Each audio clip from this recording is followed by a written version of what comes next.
The answer to that is that Paul allows for divorce if that person becomes an unbeliever. You'll find that in First Corinthians. So the answer is that Christians married to each other have no right to divorce because you took a vow before God to remain together for life. So if you were to have sexual activity with people outside your marriage, you'd be committing adultery, which, if not repented, is a fatal sin. That's very clear. However, if the situation would arrive that your mate is either an unbeliever or becomes an unbeliever, she gives up the faith, then you would have a right to remarriage if she leaves you. In other words, you can do nothing about it. She's become an unbeliever, doesn't believe anymore, or she was never a believer. You shouldn't, of course, have married her in the first place as an unbeliever, but suppose you did, then you're going to have to face a situation that she might leave you, in which case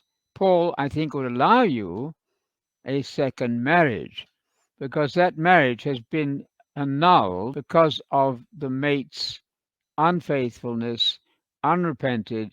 And so, in that case, then you would have a right to remarriage. So, each question, each situation would have to be examined on its own merits. Let me read some of that passage there. So this is 1 Corinthians 7. To the rest of you, I, not the Lord, say, if a believing man has an unbelieving wife, and she is content to live with him, he is not to divorce her. If a woman has an unbelieving husband, he is content to live with her, he should not divorce her. Yet, here's the clause, let it happen.